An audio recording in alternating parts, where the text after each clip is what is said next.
अस्सलाम वालेकुम। मैं हूं doctor Umar Zubair, consultant trauma and orthopaedic surgeon. आज हम जिस मौजू पर बात करेंगे वो है नी ऑस्टियोआर्थराइटिस, यानी कि घुटनों का घिस जाना। ये एक बहुत ही कॉमन बीमारी है। अगर मैं ये कहूँ कि हमारे रोज़मर्रा की प्रैक्टिस में तकरीबन 1/3 मरीज़ इस मर्ज़ के हमारे साथ आते हैं तो बेजा नहीं होगा। आज मैं आपको ये बताऊंगा कि नी ऑस्टियोआर्थराइटिस क्या होता है, कौन से लोग इस मर्ज़ का ज़्यादातर शिकार होते हैं, इसकी मुख्तलिफ स्टेजेस जो हैं वो क्या हैं और हम इसको किस तरह मैनेज कर सकते हैं।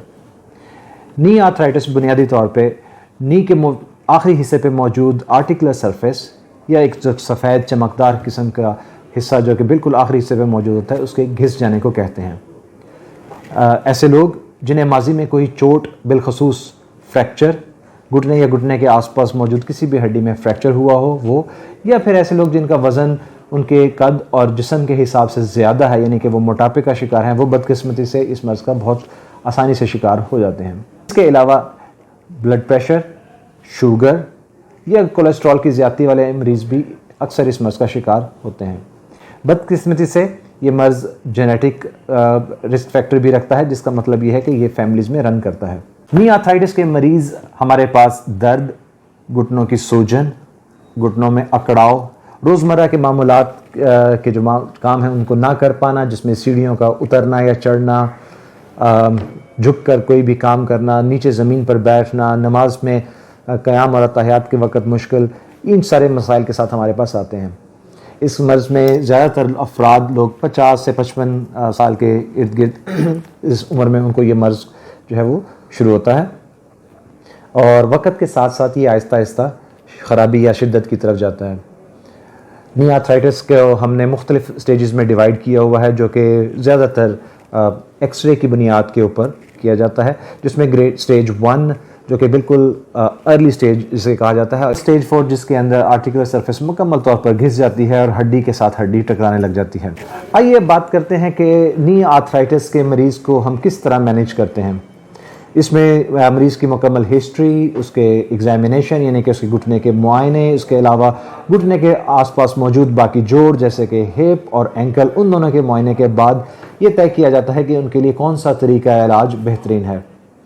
ज़्यादातर अर्ली स्टेजेस के ऊपर इसको हम सिर्फ दर्द वाली अद्वियात यानी कि पेन किलर्स और लाइफस्टाइल मॉडिफिकेशन से मैनेज करते हैं।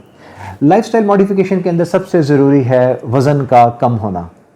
एक ऐसा इंसान जिसका वज़न एक आइडियल BMI की रेंज में है, उसके लिए इस मर्ज़ की अलामात बहुत कम होती हैं। इसलिए सबसे पहला मशवरा वज़न के कम करने और उसके साथ साथ बाकी जो दीगर अमराज मसलन ब्लड प्रेशर, शुगर या कोलेस्ट्रॉल का इम्बैलेंस हो जाना, उनको कंट्रोल में करने का मशवरा दिया जाता है। इसके अलावा दर्द को ख़त्म करने वाली अद्वियात यानी कि पेन किलर्स का इस्तेमाल, जो कि दोबारा एक मरीज़ की बाकी की हालत के ऊपर मुनहसर करते हुए उनको हम सिलेक्ट करते हैं। जैसा कि मैंने पहले अर्ज़ किया कि ये मर्ज़ एक स्लोली प्रोग्रेसिव डिसऑर्डर है, यानी कि ये मर्ज़ आहिस्ता आहिस्ता बढ़ता है। तो ऐसे अफराद में कुछ अरसे के बाद पेन किलर्स जो हैं वो अपना असर छोड़ देती हैं, और जैसा कि हम जानते हैं कि पेन किलर्स की ज़्यादती गुर्दों और मैदे दोनों के लिए बहुत नुकसानदेह है। इसलिए एक ख़ास हद तक तो इन अद्वियात का इस्तेमाल किया जा सकता है, लेकिन एक ख़ास मुद्दत के बाद इन अद्वियात का इस्तेमाल नहीं करना चाहिए।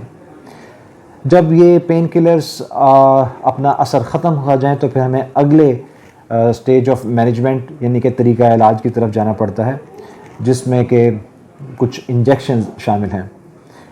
घुटने में लगने वाले इंजेक्शंस मुख्तलिफ इकसाम के हैं, जिसके अंदर स्टेरॉयड और PRP यानी कि हम इन मरीज़ के खून अपने ही खून से तैयार करदा प्लाज्मा को दोबारा घुटने के अंदर लगाते हैं।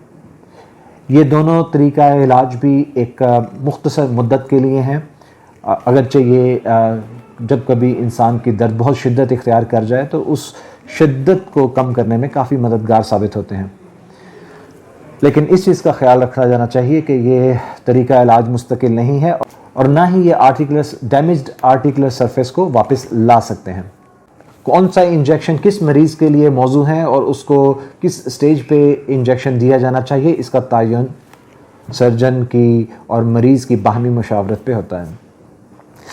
एक स्टेज पे आकर ये इंजेक्शंस भी अपना असर छोड़ देते हैं। और उस स्टेज पे मरीज़ को ऑपरेशन की ज़रूरत पेश आती है। अब इसमें मुख्तलिफ़ किस्म के ऑपरेशंस किए जाते हैं, जिसके अंदर सबसे अर्ली स्टेज पे अगर मरीज़ आए तो उसमें हम हड्डियों की रीअलाइनमेंट यानी कि ऑस्टियोटमी, या फिर ऐसा मरीज़ जिसको सिर्फ एक मखसूस हिस्से में कोई आर्टिकुलर सरफेस डैमेज या घुटनों का घिसाव है, उसमें हाफ नी रिप्लेसमेंट, या जैसा अगर किसी मरीज़ का मुकम्मल तौर पर घुटना डैमेज हो चुका है तो उसमें टोटल नी रिप्लेसमेंट का मशवरा दिया जाता है। नी की सर्जरी एक कामयाब ऑपरेशन है। इसमें ऑपरेशन का मेन मकसद दर्द से छुटकारा और दर्द वाली अद्वियात से इन्हिसार का ख़त्म करना और रोज़मर्रा के मामूलात को आसानी से सर अंजाम देना हमारा मकसद होता है। नी रिप्लेसमेंट के मरीज़ औसतन 15 से 16 साल तक बखूबी अपने सारे रोज़मर्रा के काम सर अंजाम दे सकते हैं, जिसके बाद कुछ अफराद को इस नी रिप्लेसमेंट की रिवीजन यानी कि दोबारा ऑपरेशन की ज़रूरत पेश आ सकती है। घुटने की तब्दीली का ऑपरेशन एक कामयाब ऑपरेशन है। इसमें घबराने वाली या खौफ वाली कोई ख़ास बात नहीं होती है। अगरचे मैंने अपनी प्रैक्टिस में देखा है कि हमारे पाकिस्तान में अक्सर ख़वातीन और हज़रात ऑपरेशन के नाम से ही घबरा जाते हैं। इस ऑपरेशन को इंतहाई महफूज तरीके से किया जाता है।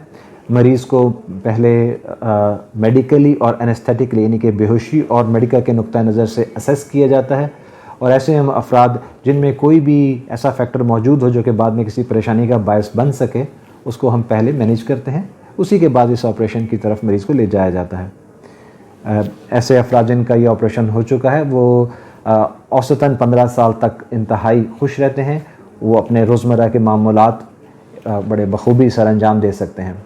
अगरचे एक छोटी परसेंटेज को 15 साल के बाद इस ऑपरेशन की दोबारा ज़रूरत पेश आ सकती है। अगर मैं इसमें होने वाली मुख्तलिफ स्टडीज़ की बात करूँ तो तकरीबन 90% लोग 10 साल के बाद और तकरीबन 85% लोग 15 साल के बाद भी इस ऑपरेशन से इंतहाई खुश होते हैं। घुटनों में होने वाली दर्द को सीरियस लेना चाहिए और किसी भी किस्म के पेन किलर्स का ज़्यादा देर तक इस्तेमाल नहीं करना चाहिए। अगर आपको या आपके अहल खाना में से किसी को इस मर्ज़ की कोई शिकायत है तो अपने ऑर्थोपेडिक सर्जन से रब्ता कीजिए और वो आपको एक बेहतर अंदाज में तजवीज़ कर सकेंगे कि इस स्टेज पे आपके लिए क्या इलाज बेहतरीन है। आने वाले दिनों में इंशाल्लाह हम घुटने के बाकी मज़ीद कुछ कॉमन अमराज के ऊपर भी डिस्कशन करेंगे और आपको बताएंगे कि इन अमराज से कैसे बचा जा सकता है, और अगर किसी को बदकिस्मती से ये हो गए हैं तो उनका तरीका इलाज क्या होना चाहिए। हमारे वीडियोस को फॉलो करते रहिए। शुक्रिया।